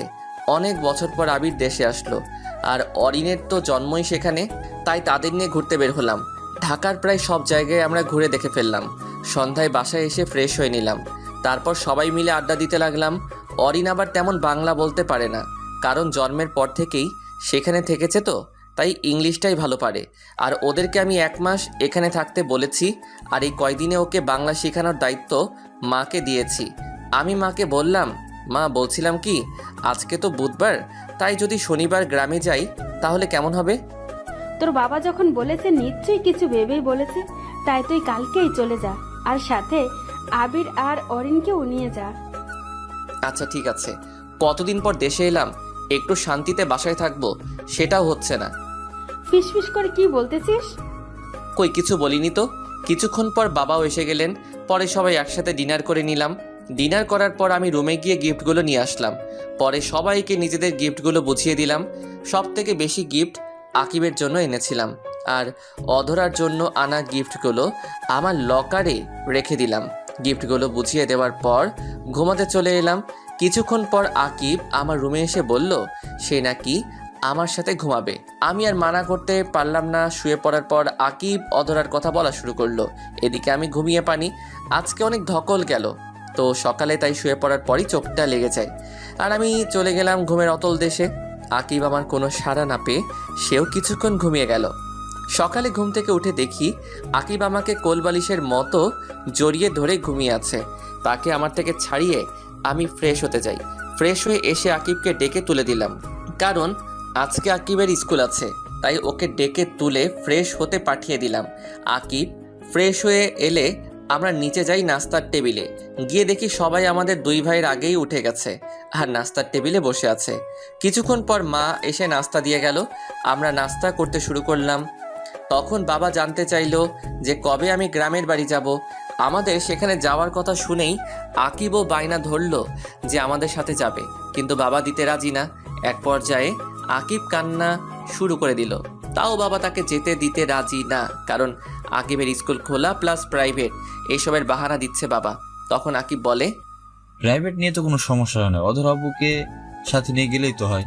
প্রাইভেট ঠিক আছে, কিন্তু স্কুল যে বন্ধ হবে তার কি হবে? তখন আকিব আমাকে ইশারায় বলে বাবাকে রাজি করাতে। তখন আমি বললাম, বাবা থাক না, কিছুদিন স্কুল বন্ধ হলে কিছু হবে না। কিন্তু বাপ, সামনে তোর জেএসসি পরীক্ষা। ওইটা কোনো ম্যাটার না, এই কয়দিন বন্ধ করলে কিছু হবে না, আর প্রাইভেট তো পড়বেই। কিন্তু দেখো বাবা, আর কোনো কিন্তু না, তাহলে কিন্তু আমিও গ্রামের বাড়ি যাব না। এমনিতে অনেক ক্লান্ত, কালকে মাত্র আসলাম, আর তুমি আজকে আবার গ্রামে যেতে বলতেছো। আচ্ছা, যা ভালো হয় তাই কর। এই তো আমার ভালো বাবা, তাহলে আজকে বিকেলেই গ্রামে যাব। আকিব স্কুল থেকে আসলে তখনই আন্টি, আমি কি আসতে পারি? কথাটা শুনে সবাই দরজার দিকে তাকালাম। তাকিয়ে দেখি অধরা এসেছে। তাকে দেখে মা এগিয়ে গেল, গিয়ে জিজ্ঞাসা করলো, কি রে মা, কেমন আছিস? আমাদের তো মনে হয় ভুলেই গেছিস। না আন্টি, তোমাদের ভুলি কি করে? এই আন্টি কি রে? মা বলবি? আজ বাদে কাল আমার ঘরের বউ হয়ে আসবি, এখনো আন্টি বলে ডাকিস? আর এতদিন তোর কোনো দেখা নেই যে। তা মা, এখন শরীর কেমন আছে? জি, এখন আগের থেকে ভালো আছি। তা আকিব কি স্কুলে যাবে না নাকি? হ্যাঁ যাবে তো। আকিব যা, গিয়ে রেডি হয়ে নে তাড়াতাড়ি। আর তুই আয়, এসে নাস্তা করে নে। না আন্টি, মানে মা, এখন কিছু খাবো না। তা বললে তো হবে না, এখন তো না খেয়ে দিব না। আয় আকিব, রেডি হয়ে আস্তে আস্তে খেয়ে নে। তারপর অধরা এসে খাবার টেবিলে বসে পড়ল। সবার সাথে কুশল বিনিময় করে নিল, প্লাস আবির আর অরিনের সাথে পরিচিত হয়ে নিল। ততক্ষণে আমি আমার রুমে এসে রেডি হয়ে নিলাম। নিচে গিয়ে বললাম, আকিবকে বইল স্কুল থেকে এসে রেডি হয়ে থাকতে, আমরা সন্ধ্যায় রওনা দিব। আবির চল, একটু বের হব। আচ্ছা, আর শোন, তোদের সাথে অধরাও যাবে। ও না থাকলে আকিব পড়বে কিভাবে? তুমিও বাবার মতো শুরু করে দিয়েছ। সেখানে আমিরা ঘুরতে যাচ্ছি, সেখানে গিয়ে কে পড়ালেখা করবে? ও যেখানে আমরা ঘুরবো, আর ওনার আমাদের সাথে যেতে হবে কেন? আমি কিচ্ছু জানি না, তোর বাবা বলে গিয়েছে। দূর, ভাল লাগে না। ওই আবির দাঁড়িয়ে আছিস কেন? চল। তারপর আমি আর আবির বেরিয়ে পড়লাম। আসলে এখানে অরিনের পরার মতো কোনো সালোয়ার বা শাড়ি নেই, তাই আবিরকে নিয়ে গেলাম। প্রথমে ব্যাংকে গেলাম টাকাগুলো ভাঙিয়ে নিতে, পরে আবিরকে নিয়ে মলে গিয়ে কিছু কেনাকাটা করে নিলাম, আর চাচাতো ভাই বোনদের জন্য কিছু উপহার কিনে নিলাম, আর ছোটগুলোর জন্য খেলনা আর কিছু চকোলেট কিনলাম। ফুফাতো ভাই বোনের জন্যও সেম জিনিসই কিনলাম। তারপর দুপুরে আমরা দুইজনই লাঞ্চ করে নিলাম বাইরে। বাসায় আসতে আসতে বিকেল হয়ে গেল। আসলে রাস্তায় যে পরিমাণ জ্যাম তা বলে বোঝানো যাবে না। যেখানে যেতে 30 মিনিট সময় লাগার কথা, সেখানে যেতে সময় লাগে 1.5 ঘন্টা। বাসায় এসে ফ্রেশ হয়ে একটু রেস্ট নিয়ে নিলাম। কখন যে চোখ লেগে গেছে বুঝতেই পারিনি। হঠাৎ মনে হলো কেউ যেন আমাকে ডাকছে, তাই চোখ খুলে তাকালাম। তাকিয়ে দেখি অধরা আমাকে ডাকছে। তখন আমি বললাম, কি হলো? আপনি আমার রুমে কেন? কেউ দেখলে কি বলবে? আর আমাকে ডাকছেনই বা কেন? তখন অধরা বলল, আসলে মা বলেছে আপনাকে ডাকতে, প্রায় সন্ধ্যা হয়ে গেছে তো, আর আপনি তো বলেছিলেন যে সন্ধ্যায় রওনা দিবেন। আমি বললাম, আচ্ছা ঠিক আছে, আপনি যান এখন, না হলে লোকে আপনাকে খারাপ মনে করবে। তারপর অধরা আর কিছু না বলে চলে গেল। আমি আকিবকে ডাক দিলাম। কিছুক্ষণ পর আকিব চলে এলো। আমি তাকে বললাম যে সবাইকে বলতে রেডি হয়ে নিতে আর আমার লাগেজটা গুছিয়ে দিতে। আকিব বলল, আমার লাগেজ নাকি গুছানো? আকিবকে জিজ্ঞাসা করে জানতে পারলাম অধরা নাকি আমার লাগেজ গুছিয়ে দিয়েছে। আমি আর কিছু বললাম না এই বিষয়ে। পরে আকিবকে বললাম লাগেজটা নিয়ে গাড়িতে রেখে দিয়ে রেডি হয়ে নিতে। বলার সাথে সাথেই আকিব লাগেজ নিয়ে চলে গেল। আমিও চলে গেলাম ফ্রেশ হয়ে নিতে। ফ্রেশ হয়ে রেডি হচ্ছিলাম, এমন সময় অধরা আমার রুমে আসলো। আমি তখন রেডি হচ্ছিলাম তাই খেয়াল করিনি। রুমে ঢুকেই দিল জোরে একটা চিৎকার দিল। আমিও তার চিৎকার শুনে পিছনে তাকালাম। বুঝলাম না কি জন্য চিৎকার করলো। তার চিৎকার শুনে সবাই চলে এসে ওকে জিজ্ঞাসা করা শুরু করলো যে কি জন্য এমন চিৎকার দিল। তখন অধরা বলল, আসলে আমি ওনাকে ডাকার জন্য ওনার রুমে এসেছিলাম। এসে দেখি উনি শুধু একটা 3/4 প্যান্ট পরেছিলেন, কোনো শার্ট পরেছিলেন না, তাই আমি চিৎকার দিয়ে ফেলেছি। ধুর পাগলি, এতে চিৎকার করার কি আছে? কিছুদিন পর তো তুই ওর বউ হবি। আর ওই এমনই এত বড় হয়ে গেছে, এখনো 3/4 পরে থাকে বাসায়। আচ্ছা তুই যা, গিয়ে নিচে বস। অধরা নিচে চলে গেল, সাথে বাকিরাও চলে গেল, শুধু মা ছাড়া। সবাই যাওয়ার পর মা বলল, তোর কি কোনো কাণ্ডজ্ঞান নেই নাকি? আমি আবার কি করলাম? আমি তো রেডি হচ্ছিলাম। ওনাকে কে বললো এখানে আসতে? আমি তো বলেছিলামই রেডি হয়ে নিতেছি।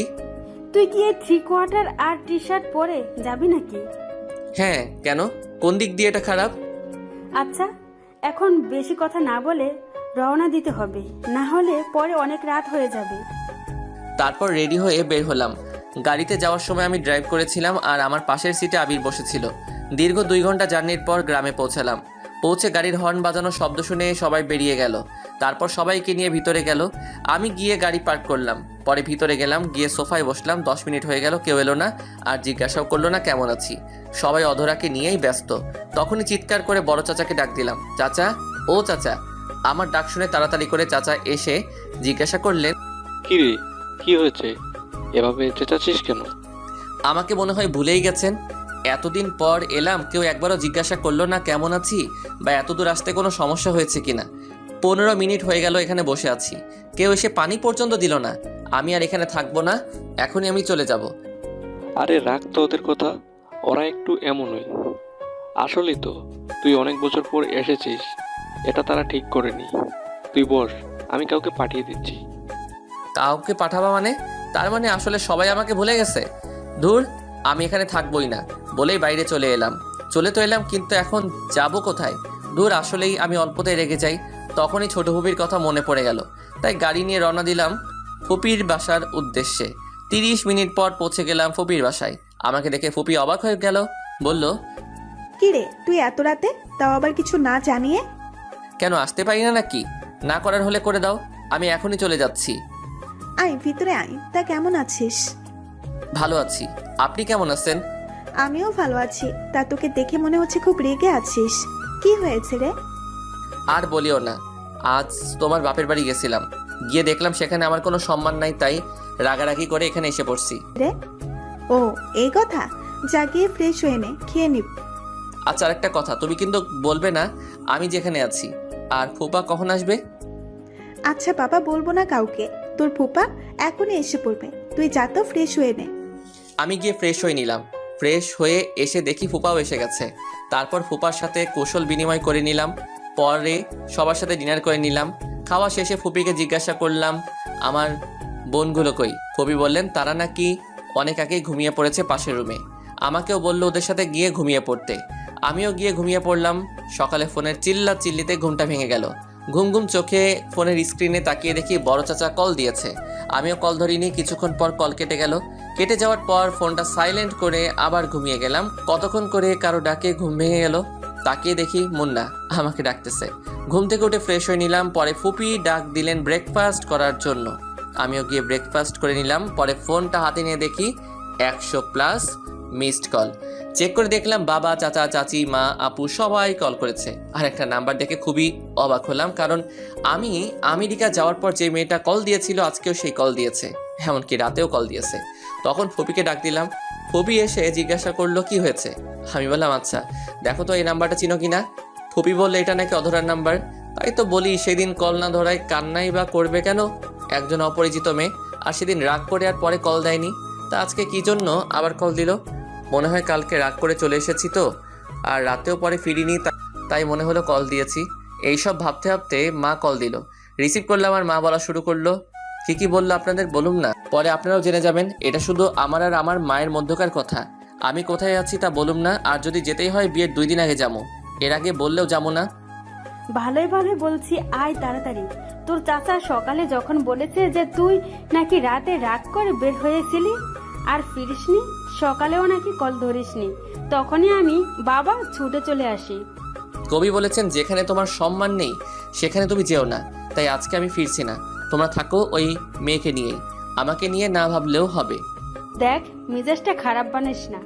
এমনিতে মেয়েটা কাল রাত থেকে কান্না করেই যাচ্ছে, আর তোর চাচা চাচিদের বকা দিচ্ছে কেন তাকে নিয়ে তারা এত মাতামাতি করলো, যার ফলে তুই রাগ করে চলে গেলি।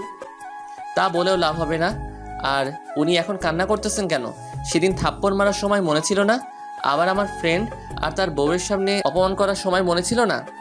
এইসব আবার কবে হলো? আর যা হয়েছে ভুলে যা। বাবা ফিরে আয় তুই। বলেছি না আমি গেলেও কিছুদিন পর যাবো, আর তুমি আমার মা হয়ে আমার বিরুদ্ধে কথা বলতেছো? ঠিক আছে, আমি ফিরবো আজকেই। এবার খুশি তো? বলে কল কেটে দিলাম। ফুপি, এই ফুপি। খুবই তাড়াতাড়ি করে এলো, এসে জিজ্ঞাসা করলো, কি হয়েছে? এভাবে কান্না করতেছিস কেন? আমাকে কেউ ভালোবাসে না। কেন আবার কি হলো? এখন মাও কল দিয়ে আমাকে বকা দিল। এটা কিন্তু ঠিক হয়নি। আমি ভাবিকে বলবো তোকে যেন আর বকা না দেয়। আর শোন, আমি রান্না করতেছি আজকে তোর সব পছন্দের খাবার। যা গিয়ে গোসল সেরে আয়। কয়টা বাজে যে এখনই গোসল দিব? 12:30 বাজে। যা গোসল করে আয়, কিছুক্ষণ পর তোর ফুপাও চলে আসবে। আজকে এত তাড়াতাড়ি ফুপা চলে আসবে যে? আসলে সকালে ভাবি কল দিয়ে বলছে আজকেই যেতে, সবাই নাকি আজকেই আসবে। ও তাহলে এই ব্যাপার। যা তাড়াতাড়ি গিয়ে গোসল সেরে নে, তারপর সবাই একসাথে খেয়ে রওনা দিব। তারপর আমি গিয়ে গোসলটা সেরে নিলাম। পরে নামাজ আদায় করলাম। ফুপা আসার পরে সবাই একসাথে দুপুরের খাবার খেলাম। খেয়ে কিছুক্ষণ রেস্ট নিলাম। এরই মধ্যে সবাই রেডি হয়ে নিল। পরে সবাই মিলে রওনা দিলাম। 1 ঘন্টা পর বাসায় পৌঁছালাম। আসলে ভাই কি বলবো, রাস্তায় যে পরিমাণ জ্যাম, তার উপরে আবার রং সাইড দিয়ে লোকেরা গাড়ি ঢুকিয়ে দেয়, যার ফলে জ্যামের সৃষ্টি হয়। আর ট্রাফিক পুলিশও নিজেদের কাজ ঠিকমতো করতে পারে না, শুধু দেখে কিভাবে টাকা খাওয়া যায়। আর এই জ্যামের কারণে 30 মিনিটের জায়গায় 1 ঘন্টা লাগলো। বাসায় এসে দেখি সবাই মিলে ডাইনিং রুমে বসে গোল মিটিং করতেছে। ভিতরে ঢুকে তাদের কাছে গেলাম। তাদের রিয়াকশন দেখে মনে হইতেছে এখানে কেউ নেই। তখন বললাম, দূর, কেউ কি কথা বলবা না নাকি? দূর, এইভাবে কল করে ডেকে এনে এখন কেউ কিছু বলছে না। থাকো তোমরা, আমি ফিরে গেলাম। আবার এইবার আর আসমুই না, গিয়ে আমেরিকা চলে যাব। ভাবি, তোরা কি থাকবি নাকি আমার সাথে যাবি? সরি রে, আমরা এখানেই থাকছি, তুই চাইলে যেতে পারিস। তুই বন্ধু নামের কলঙ্ক, থাক তুই, আমি গেলাম বলে চলে আসতে নিলাম। তখনই ঝড়ের গতিতে কে জানি এসে আমাকে জড়িয়ে ধরলো। আমিও ধাক্কা সামলাতে না পেরে মাটিতে পড়ে গেলাম। আর যে জড়িয়ে ধরেছিল সে আমার উপরে পড়েছে। চোখ খুলে তাকিয়ে দেখি যে আমাকে জড়িয়ে ধরেছে সে আর কেউ নয়, অধরা। এদিকে তো লজ্জায় আমার মাথা কাটা যাচ্ছে। সবাই বলে ছেলেদের লজ্জা থাকতে নেই, আপনারাই বলুন তো মিয়া, একটা মেয়ে যদি ছেলেটার পরিবারের সবার সামনে এভাবে জড়িয়ে ধরে তাহলে তো ছেলেটা লজ্জা পাবেই। আমার ক্ষেত্রেও সেটাই হয়েছে। কোনো রকম ওকে ছাড়িয়ে উঠে দাঁড় করালাম। যেই একটা থাপ্পড় দিতে যাব তখনই চোখ বন্ধ করে নিল। মেয়েটার মুখটা দেখে কেমন যেন বুকের পাশটা নড়াচড়া করে উঠল। তাই আর থাপ্পড় দিলাম না, সরাসরি জিজ্ঞাসা করলাম, কি হলো? শুনলাম কাল রাত থেকে রাখি কিছুই খাননি। অধরা তখন চোখ খুলে তাকিয়ে জবাব দিল, কে বললো আমি খাইনি? আমি তো রাত্রিবেলাও খেয়েছি। তার মানে সবাই আমাকে মিথ্যা কথা বলেছে? তুমি আমার মা হয়ে আমার সাথে এটা করতে পারলা? আরে সত্যি বলেছি, ও কাল থেকে কিছুই খায়নি, শুধু কান্না করেছে। 1 মিনিট তুই দাঁড়িয়ে আছিস কেন? তুই না চলে যাচ্ছিস? তাহলে চলে যা। কে আমার ছেলেটাকে বের করে দিচ্ছে দেখি তো। কথাটা শুনে পিছনে তাকিয়ে দেখি মেজো ফুপি, ফুপা আর ওনার মেয়েরাও এসেছে। আমি একটু কান্না কান্না ভাব নিয়ে ফুপিকে বললাম, দেখো ফুপি, আমি এতদিন পর বাসায় আসলাম আর আমাকে বাসা থেকে বের করে দিচ্ছে। এটা তো ঠিক না। আমার বাবাটা কত বছর পর এসেছে আর তোমরা ওর সাথে এমন করছো কেন? সাদে কি আর করছি, ছেলেটা এখন অনেক বদলে গেছে, কথায় কথায় রাগ করে। আগে কতই ভালো ছিল, এখন কিছু বললেই রাগ করে চলে যায়। ভাবি বুঝেন না কেন? এটা ওদের বংশগত। শুধু তুমি বললে বলে আজকে গেলাম না, না হলে চলেই যেতাম। আর তোমরা কি দরজায় দাঁড়িয়ে থাকবে নাকি ওই মুরগির ডিম? কেমন আছিস? দেখো, ভালো হবে না কিন্তু। আমারও একটা সুন্দর নাম আছে। ভাবি দেখো না ভাই আমাকে কিসব বলছে। তুই আবার ভাবি পাইলি কই? আমি তো তোরে বিয়া করবো, জানোস না তুই? ধুর, মজা বাদ দে তো। যা তোর রুমে যা, আমরাও গিয়ে ফ্রেশ হয়ে নেই। ফুপিরা চলে গেল ফ্রেশ হতে, আমিও আমার রুমে চলে গেলাম।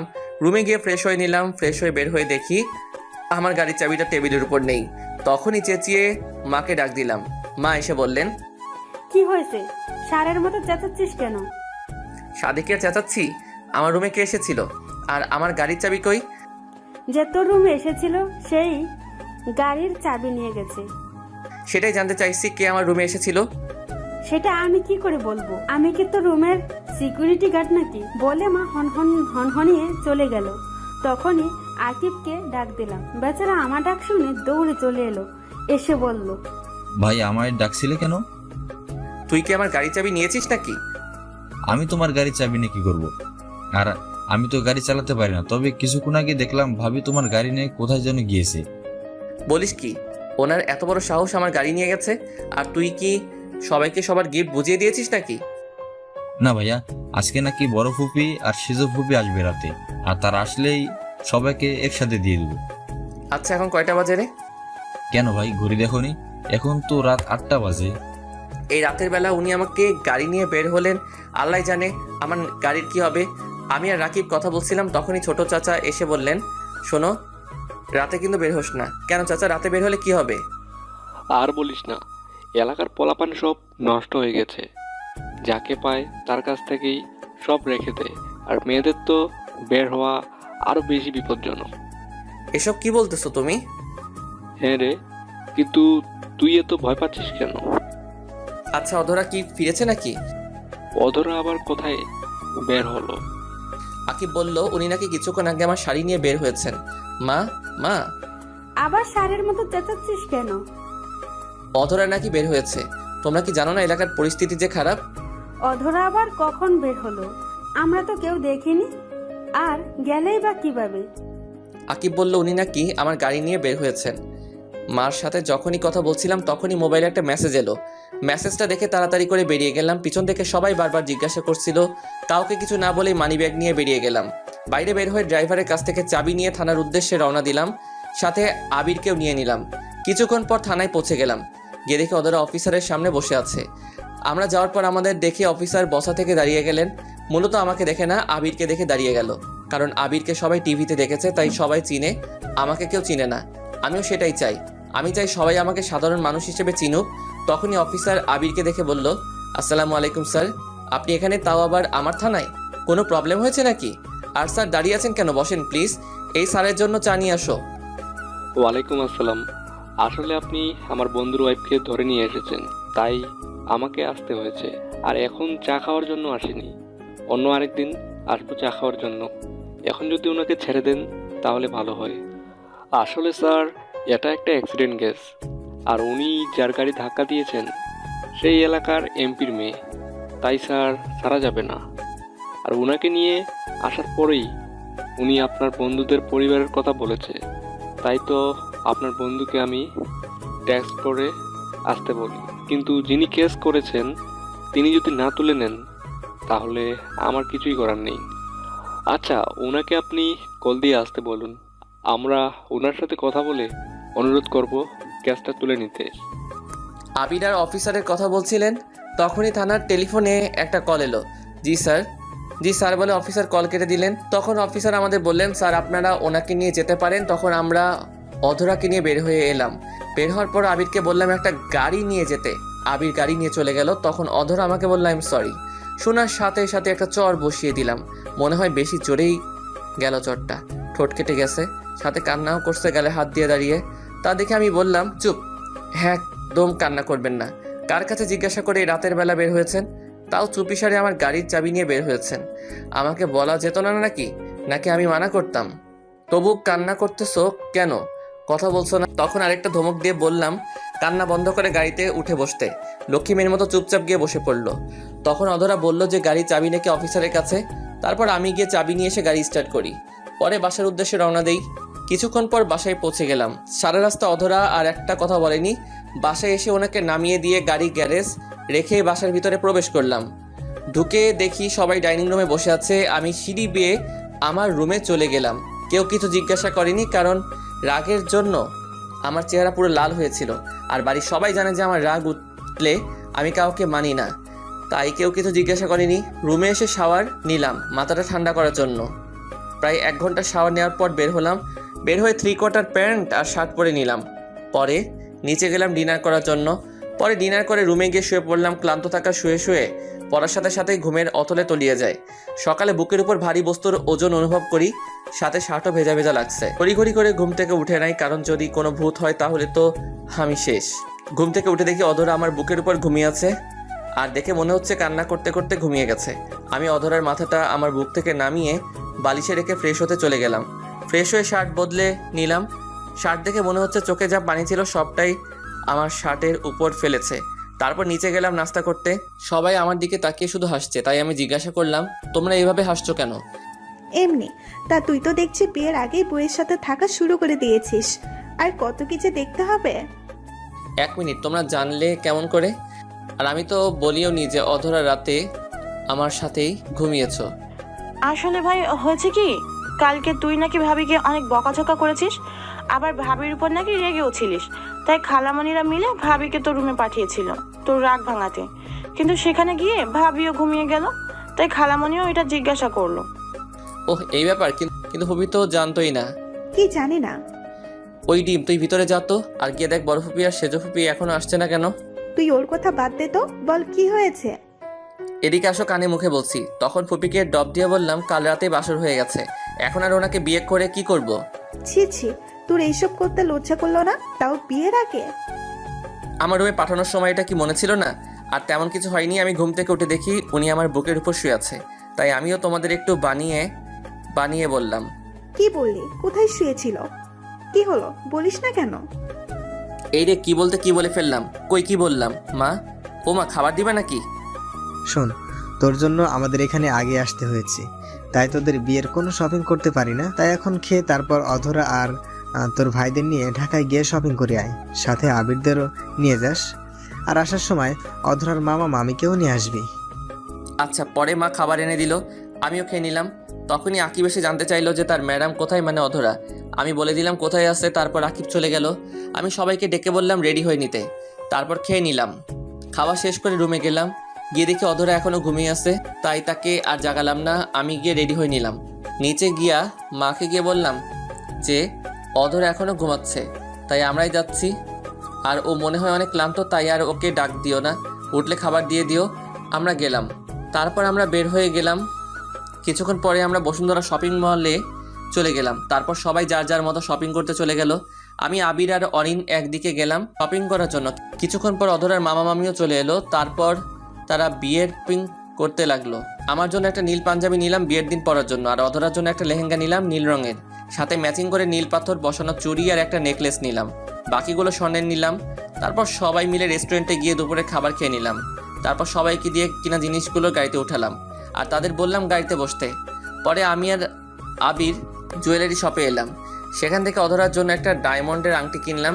বিয়ের দিন রাতে এটা তাকে পরিয়ে দেব। তারপর সেটা আমার পকেটে নিয়ে বিল পে করে চলে এলাম। তারপর বাসার উদ্দেশ্যে রওনা দিলাম। বাসায় পৌঁছাতে পৌঁছাতে সন্ধ্যা হয়ে গেল। বাসায় আসার সময় আবার বাড়ির সব মেয়েদের জন্য ফুচকা নিয়ে এলাম, সাথে করে অধরার মামা মামিকেও নিয়ে পেলাম। তারপর সবাই মিলে ফুচকা খেলো। যে যত তাড়াতাড়ি পারছে তত তাড়াতাড়ি খাচ্ছে। বুঝি না মেয়েরা ফুচকাতে কি এমন মধু পায় যে এইভাবে ঝাঁপিয়ে পড়ে ফুচকা দেখলে। তার উপর সবাই মিলে বিয়ের পোশাক দেখতে লাগলো। সব শেষে মা জিজ্ঞাসা করলো যে কিছু বাকি আছে কিনা। আমি বললাম 2 লাখ টাকার শপিং করেছি, এরপরেও যদি বলো কিছু বাকি থাকে তাহলে পুরো শপিং মলটাই নিয়ে আসতে হবে। তারপর সবাই একসাথে রাতের খাবার খেয়ে যে যার মতো করে ঘুমাতে চলে গেল। এইভাবেই কোনো দিক দিয়ে যে 7 দিন কেটে গেল বুঝতেই পারিনি। আজকে আমাদের গায়ে হলুদ, আর গায়ে হলুদ বাড়িতেই হবে দুজনের একসাথে, আর বিয়েটা হবে কমিউনিটি সেন্টারে। দেখতে দেখতে সন্ধ্যা হয়ে গেল। আমাকে গায়ে হলুদ দেওয়ার জন্য রেডি করলো। একটা হলুদ পাঞ্জা আর সাদা পায়জামা পরিয়ে স্টেজে নিয়ে যাওয়া হলো। আমাকে আর অধরাকে পাশাপাশি বসানো হয়েছে। অধরাকে যে পরিমাণে সুন্দর লাগছে তা বলে বোঝানো যাবে না। হলুদ শাড়ির সাথে হালকা মেকআপ, চোখে কালো কাজল। আপনারা দেখলে আপনারাও প্রেমে পড়ে যাবেন, তাই আর বেশি বলবো না, কারণ যদি আপনারা আমার বউয়ের দিকে নজর লাগান। তারপর একে একে সবাই এসে হলুদ লাগিয়ে দিল। হলুদের অনুষ্ঠান শেষ করে ঘরে গিয়ে দিলাম এক ঘুম। সকালে মায়ের ডাকে ঘুম ভাঙে। তারপর ফ্রেশ হয়ে নাস্তা করতে গেল, গিয়ে বিয়ে বাড়ির স্পেশাল খিচুড়ি খেয়ে আবার রুমে চলে এলাম। 12টার সময় মা বললো গোসল করে রেডি হয়ে নিতে, তাই আমিও গিয়ে গোসল করে নিলাম। ওয়াশরুম থেকে বের হয়ে দেখি হারামির দলে সব কয়টা আমার রুমে বসে আছে। সবার সাথে কুশল বিনিময় করে নিলাম। তারপর বন্ধুরা আমাকে রেডি করে দিল। তারপর 1টার দিকে দই চিরা খেয়ে কমিউনিটি সেন্টারের উদ্দেশ্যে রওনা দিলাম। 10 মিনিটের মধ্যে পৌঁছে গেলাম। আমাকে নিয়ে স্টেজে বসানো হলো, সাথে বন্ধুরাও গেল। সাথে সাথে ক্যামেরাম্যান এলো ছবি তুলতে। ভাইরে ভাই, ছবি উঠাতে উঠাতে ক্যামেরাম্যান মনে হয় ক্লান্ত হয় নাই, কিন্তু আমি ক্লান্ত হয়ে গেলাম। কিছুক্ষণ পর কাজী এসে বিয়ের সব কাজ সম্পূর্ণ করে দিলেন। সন্ধ্যার দিকে কেউ বউ নিয়ে বাসায় নিয়ে এলাম। বাসায় এসেও অনেক নিয়ম পালন করে ভিতরে গেলাম। সবাই নতুন বউ নিয়ে ব্যস্ত। আমিও রুমে গিয়ে ফ্রেশ হয়ে নিলাম। তারপর বন্ধুরা আসলো, তাদের সাথে ছাদে চলে গেলাম। 12টার সময় আপু আর মা গিয়ে আমাকে নিয়ে এলো, সাথে সাথে দুলাভাইও ছিল। রুমের সামনে গিয়েও ঝামেলায় পড়লাম। ওদের নাকি 1000 টাকা না দিলে ভিতরে যেতে দিবে না। তখন আবির বলল যে তাদের টাকা দিয়ে দিব। তারপর আবির চাবি নিয়ে দরজা খুলে দিল। আমি ভিতরে যাওয়ার সাথে সাথেই বাইরে থেকে দরজা বন্ধ করে দিল। আমি রুমে ঢোকার সাথে সাথেই অধরা এসে আমাকে নাম করলো। তখন আমি অধরাকে সেই আংটিটা পরিয়ে দিয়ে প্রপোজ করলাম। বেচারি লজ্জায় আমার বুকে মুখ লুকালো। তারপর রুমের লাইট অফ করে দিল। বাকিটা ইতিহাস বইয়ের 2220 খ্রিস্টাব্দ থেকে পড়ে নেবেন।